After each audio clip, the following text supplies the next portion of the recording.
एक बात अपने जीवन में सदा उतार करें। घर में अगर तुलसी का क्यारा है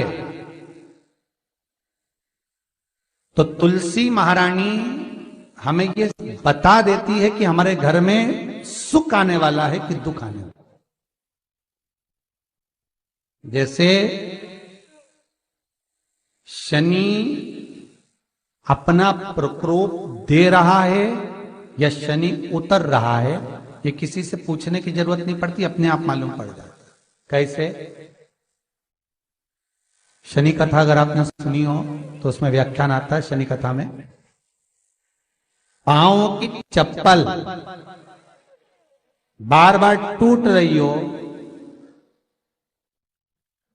कमर से नीचे जो वस्त्र पहने हो वो फट रहे हो, कहीं पजामा है, धोती है, आदि वस्त्र हैं, कपड़े हैं, वो अपने आप फट, आज के जमाने में तो फटे फटाए पहनते हैं लोग, फैशन।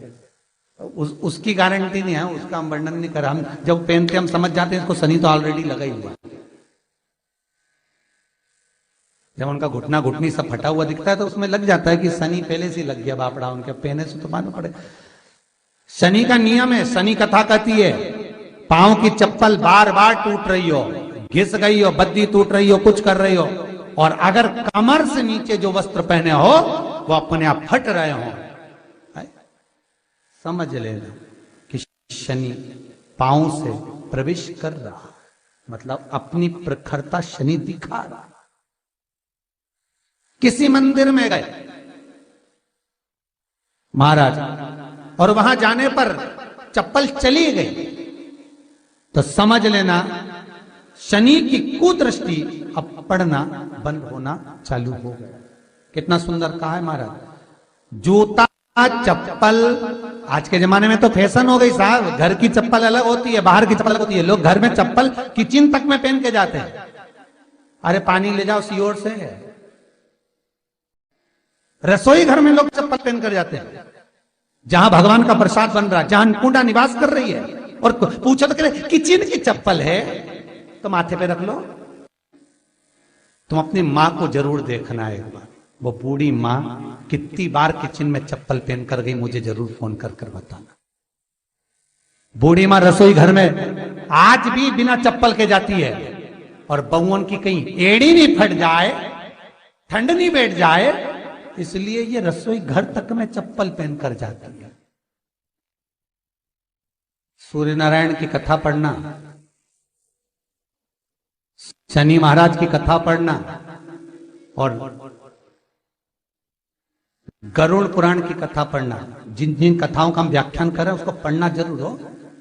क्या लिखा है? घर के अंदर जब चप्पल जाती है, रोग, बीमारी, कष्ट, तकलीफ चालू हो जाती है।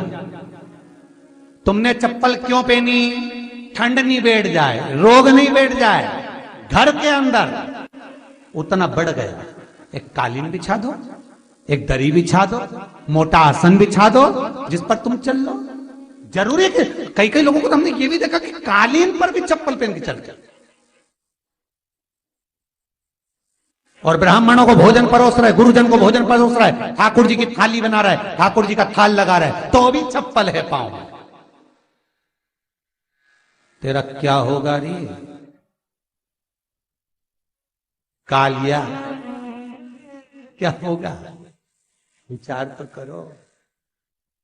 देह पड़ी रे जाए यहीं पर, फिर कुंडल और नगीना, क्या हरि नाम नहीं तो जीना। अभी भी सुधर जाओ रे, अभी भी सुधर जाओ, नहीं सुधरो तो सिधर जाओ रे। या तो सुधरो नहीं तो सिधरो, थोड़ा सुधरो। रसोई घर में अन्नपूर्णा रहती है।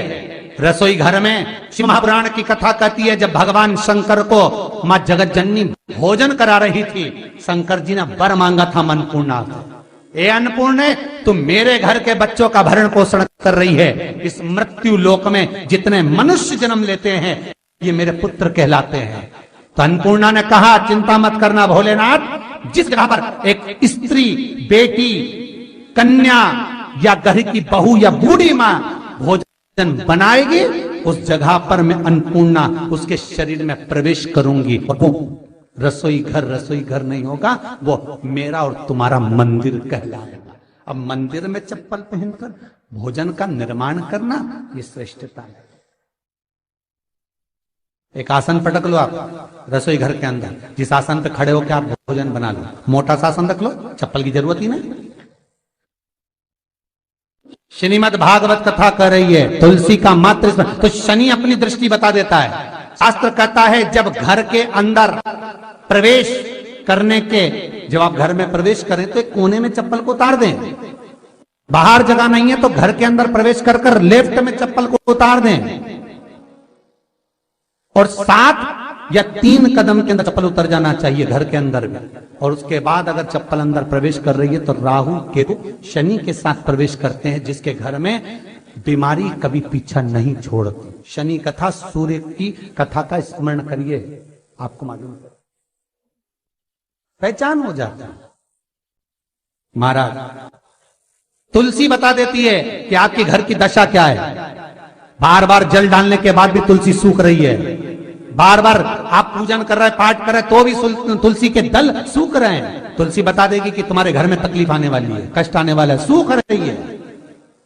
किसी ने जरूर कुछ ना कुछ ऐसा है कि इसमें घर में कुछ तकलीफ आएगी, तुमने लगाया फिर सूखी, फिर लगाया फिर। तुलसा महारानी बता देती है कि कष्ट है। और जिस गमले की तुलसा घेर घमोर हो, फलित हो, आनंद में हो, तो उस घर में फिर दुख नहीं आता, समृद्धि खुद बढ़ती चली। जिन शंकर भगवान को आप जल चढ़ाते हो, जिन ठाकुर जी से आप लाड लड़ाते हो, जिन भगवान कृष्ण का आप स्मरण करते हो, राधा रानी का आप नाम जाप करते हो, जिस परमात्मा का आप भजन कर रहे हो, कीर्तन कर रहे हो, नाम जाप कर रहे हो, नाम स्मरण कर रहे हो, उससे तुम्हारा एक संबंध होना चाहिए, एक रिश्तेदारी होना चाहिए। और उससे जब तुम्हारा कोई संबंध रहेगा, उससे जब तुम्हारी कोई रिश्तेदारी रहेगी, तो उस रिश्तेदारी में जैसे ही आपके प्राण छूटे, और छूटते से ही आप जब गए, तो जाते ही आप कहोगे कि कृष्ण से मेरा ये संबंध है, वो मेरा पुत्र, वो मेरा भाई, वो मेरा बेटा, वो मेरा सगा, वो मेरा रिश्तेदार, वो मेरा कुटुंबी, वो मेरा पुत्र।